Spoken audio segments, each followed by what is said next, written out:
네, 박지원 대표입니다. 지금 정부에서 대통령도 SNS 통해 가지고 또 생각도 계속 내보내고 계신데 설 이후에 부동산 시장 동향에 대해서 좀 미리 말씀드려보는 시간을 가져보도록 하겠습니다. 누차 말씀드렸지만 자본 규제 쪽에서는 이미 1월 달부터 위험 가중치를 올려서 15%에서 20% 올렸고 또 하반기 정도에는 25%까지 상향할 수 있다라고 해서 압박을 좀 하고 있는 그런 상황이고, 주담대 같은 경우는 이미 4%대를 넘었습니다. 최근에 이제 저희도 설 전에 대환하는 게 있어서 대출을 했는데 작년 연말만 해도 3.6%였던 게 4.1%까지 올랐어요. 이게 이제 시장 상황입니다. 이미 4%를 넘고 또 신용도나 여러 가지 또 변수가 있긴 하시겠지만 4% 중반대까지 금리가 올라오면 상당히 부담스럽습니다. 제가 문득 든 생각은 그랬어요. 어차피 자본 규제를 25% 정도 올리게 되면 금리를 한 번쯤은 내릴 수도 있겠다라는 생각을 언뜻 해봤어요. 하반기에는 한국은행 총재가 바뀌긴 하지만 주택담보대출이 4%, 5%대까지 근접하게 되면 기준금리는 내릴 수 있겠다라는 생각을 했습니다. 우리나라 지금 경제 사정이 대기업들은 좋습니다. 하지만 중소기업들이 너무 어렵습니다. 특히 건설 쪽이나 PF 쪽 상황이 그렇게 녹록하지 않아요. 그러다 보니 중소기업이나 서민 경제를 위해서는 또 기준금리를 조금 내려주는 방향으로도 좀 가겠다라는 생각을 하고 있습니다. 그래서 많이는 못 내리겠지만 한 번 내지 두 번 정도는 내려줄 수 있을 것 같다. 특히 기업 대출이나 소상공인 대출, 개인 사업자죠. 이런 대출은 내려줄 수 있을 것 같은 룸을 만들고 있다라는 생각을 저는 좀 해봤습니다. 시장에서 물론 이런 얘기는 어림도 없어라는 분위기로 가고 있어요. 왜 한국은행에서 금리 내려주기 쉽지 않을 것 같아요. 인플레이션 이런저런 얘기가 나오지만 저는 또 조금 다른 생각을 가지고 있다라는 부분, 그리고 올 상반기 내내 이 세제 개편 이슈는 계속 진행될 거다. 여러분들이 생각하는 것보다 세게 진행될 거다라는 말씀을 꼭 드리고 싶어요. 여러분들이 지금 생각하고 계신 보유세, 양도세, 종부세, 거기에 이제 최근에 이슈가 되는 장특공제까지 얘기를 하는데, 첫째는 그렇습니다. 세제 개편의 핵심은 비과세입니다. 비과세 부분을 많이 건드릴 것 같다라는 게 제 생각이에요. 장특공제 같은 경우는 여러 번 말씀드렸지만 축소는 기본이고 폐지까지도 검토하고 있다라는 게 제가 느끼고 있는 시그널입니다. 그리고 일시적인 일각 의주택도 현재 3년인데 그 부분도 최소 1년, 많게는 6개월까지 축소할 수 있다라는 게 지금 시그널로 느껴집니다. 이제 그런 부분도 여러분이 좀 고려를 하셔서 매각을 하셔야 되는 분들 입장에서는 준비를 좀 많이 하셔야 되겠죠. 보유세 얘기가 많이 나오죠. 당연히 오른다라고 생각하시면 됩니다. 굳이 비례세, 누진세 이걸 말씀드리지 않아도 어차피 공시지가나 공정시장가율이 오를 겁니다. 그래서 현금 확보가 안 되신 분들은 상당히 어려움에 처하실 수 있습니다. 그래서 그런 부분은 꼭 좀 준비를 하셔서 비판만 하고 있다고 될 일은 아닌 것 같아요. 가장 중요한 것은 DSR 규제, 전세대출입니다. 전세대출 DSR 규제도 하반기에는 시행될 것 같다. 그래서 계속해서 전세 비중은 낮출 거다. 그래서 월세화로 가는 거는 시대적인 흐름이다라고 생각하시는 게 이제는 마음이 좀 편하실 것 같아요. 그런 부분에서 여러분도 대비를 하셔야 됩니다. 전세가 사라질 것 같다라는 생각을 저는 하고 있습니다. 길면 3년에서 5년, 짧으면 2, 3년 내에 전세 매물은 지금 현재 반 이상 줄어들 것 같다라는 생각을 저는 하고 있습니다.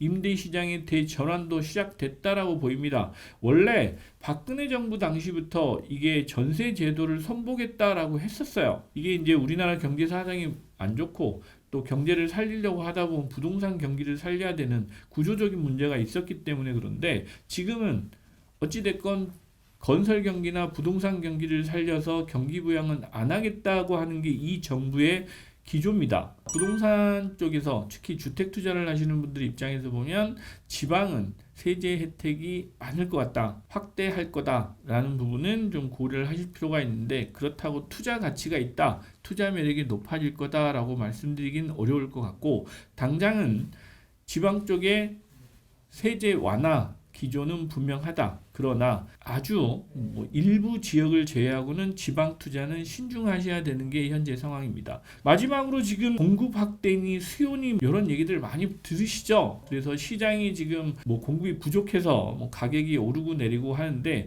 저는 공급은 허수라고 생각합니다. 사실은 큰 의미는 없을 것 같아요. 금방 입주할 것도 아니고 청약할 기회도 또 의미도 없고 대출을 안 해주는데 무슨 돈이 있어서 집을 삽니까? 그래서 수요 억제책만으로도 부동산 시장은 상당히 지금 진정돼 있는 상태인데 공급을 어떻게 하느냐? 지금 보셨잖아요. 다주택자들 매물 너 안 팔고는 못 견뎌 라는 기조죠. 거기에 또 있어요. 장특공제 가지고 계신 분들 이거 없어지면 매물 많이 나올 겁니다. 물론 증여도 하시고 여러 가지 방법으로 자산을 옮기시는 분도 있겠지만 분명히 있습니다. 그리고 매입 임대 사업자 이것도 또 문제가 좀 돼요. 그래서 공급을 이런 식으로 하는구나 라고 해서 저도 깜놀했습니다. 이게 지금 주택을 어차피 지어가지고 하는 건 2, 3년, 4, 5년씩 걸리기 때문에 당장은 들고 있는 거 다 내놓으세요 라고 하는 약간 한쪽 편에서 보면 비난받을 만한 정책일 수 있지만 제가 말씀드렸죠. 이 정부는 생각보다 세다. 그리고 아주 촘촘하게 준비를 한 것 같다라는 생각을 합니다. 한쪽 편에서는 세게 얘기를 하고 또 한쪽 편에서는 달래기도 하는 것 같아요. 다주택자 보고 5월 9일까지가 연장은 안 한다라고 했지만 살고 있는 세입자들은 임대기간 2년은 보장해 주겠다. 강남은 4개월, 그 외 지역은 6개월까지 잔금 치러도 유예해 주겠다 하면서 또 달래기도 합니다. 그래서 아주 영악스럽게 정책을 펴고 있다라는 생각이 들었어요. 그래서 준비가 많이 된 정부인 건 분명합니다. 그리고 경험이 많이 쌓였어요. 왜? 한번 당해봤잖아요. 당해보고 나니까 아뜨한 거죠. 그런 부분도 분명히 있는 것 같습니다. 그래서 최근에는 인구에 대한 얘기가 좀 많이 안 하더라고요. 이제 고령화 요 얘기는 많이 나오는데 인구가 감소하고 있는 이런 부분에서는 여론이 조금 관심에서 벗어나 있는 그런 추세입니다. 왜냐하면 출산율이 조금 올라갔거든요. 하지만 인구 감소는 피할 수 없는 부분도 분명히 있습니다.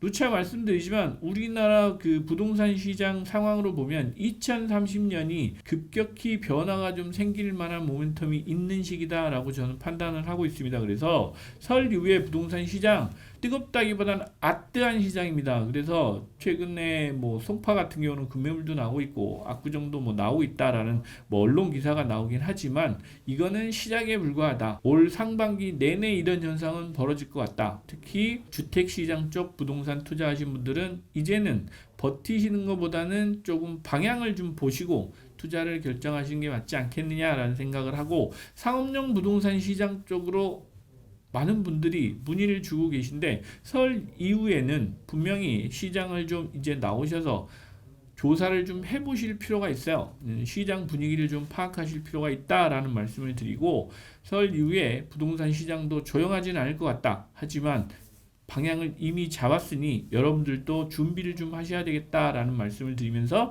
오늘 마치도록 하겠습니다. 감사합니다. 이번에 새로운 책이 나왔습니다. 최근에 부동산 격차의 시대 성공 방정식이 바뀌고 있다라는 제목으로 책을 냈는데 특히 부동산 투자에 성공을 하시겠다라고 하시면 부동산 투자 하시기 전에 꼭 읽어보시기 바랍니다. 성공한 자산가가 되시는 필독서입니다. 감사합니다. 구독, 좋아요, 알림 설정까지 꼭 부탁드립니다.